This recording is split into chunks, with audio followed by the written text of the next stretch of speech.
राजस्थान का सियासी संग्राम और कांग्रेस की कला का जब जब लगता है कि अंत होने वाला है, तभी कुछ न कुछ ऐसा हो जाता है जो धीमी होती इस सियासी आग में घी का काम कर देता है।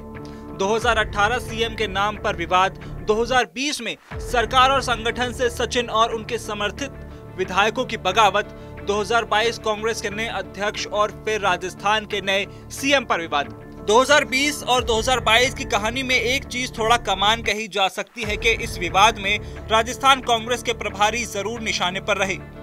इस बार के प्रभारी को हटाना तो नहीं पड़ा, मगर उन्होंने खुद ही इस्तीफा देते हुए अब एक खत और लिख दिया है, जिसमें उन्होंने मांग की है कि भारत जोड़ो यात्रा से पहले नए प्रभारी की नियुक्ति कर दी जाए। दरअसल राजस्थान कांग्रेस के प्रभारी अजय माकन ने हाल ही में अपना इस्तीफा आला कमान को सौंप दिया था।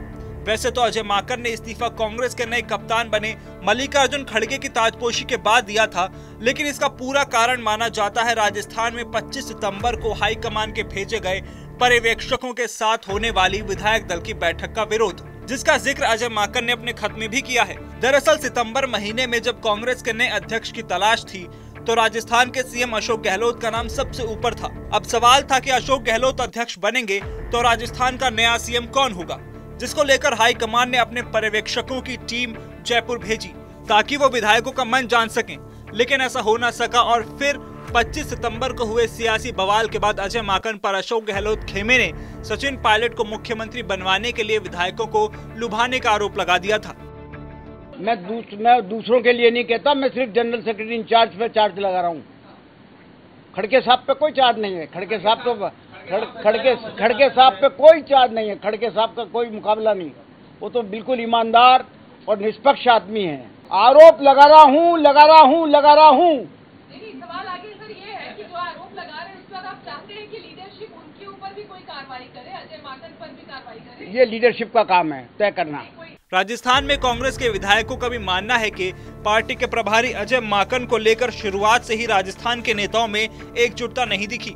कांग्रेस के नेताओं में भी दबी जुबान इस बात की चर्चा हो रही थी कि आखिर राजस्थान के प्रभारी को लेकर कांग्रेस आलाकमान को अंदर ही अंदर पनप रहे इतने बड़े विद्रोह की जानकारी आखिर क्यों नहीं हुई थी। वैसे अजय माकन की तरह ही 2020 में राजस्थान के प्रभारी रहे अविनाश पांडे के साथ ही कुछ ऐसा हुआ था। अविनाश पांडे को सचिन पायलट खेमे की शिकायत के बाद हटाया गया था। पांडे पर अशोक गहलोत खेमे का पक्ष लेने के आरोप लगे थे। सचिन पायलट खेमे की बगावत के बाद हुई सुलह में ये मुद्दा उठा था। पायलट खेमे से सुलह के सप्ताह भर बाद ही अविनाश पांडे को प्रभारी पद से हटाकर अजय माकन को राजस्थान का प्रभारी बनाया गया था। अब ये कहें कि इसी सब बवाल के कारण या फिर मल्लिकार्जुन खड़गे के अध्यक्ष बनने और उनको नई टीम बनाने के चलते प्रभारी महासचिव अजय माकन ने इस्तीफा दे दिया है। माना जा रहा है कि नए अध्यक्ष अपने हिसाब से राज्यों के प्रभारियों को नियुक्त करेंगे। माकन के राजस्थान प्रभारी पद से इस्तीफे के बाद अब नए प्रभारी के नामों को लेकर भी चर्चाएं शुरू हो गई हैं, जिसमें अभी कुमारी शैलजा, अंबिका सोनी, संजय निरुपम, दीपेंद्र सिंह हुड्डा के नामों की चर्चा है। अब ये देखना है कि जो भी नेता ये नया प्रभारी बनेगा उसके सामने सबसे पहली चुनौती गहलोत और पायलट खेमों के बीच खींचतान को संभालने की रहेगी। दोनों खेमों के बीच न्यूट्रल होकर काम करना, दोनों को लेकर चलना बड़ी चुनौती होगा। राजस्थान में पिछले लंबे अरसे से जो प्रभारी रहे उन पर पक्षपात के आरोप लगे हैं। ऐसे में नए प्रभारी के सामने खुद को न्यूट्रल रखना बड़ी चुनौती है।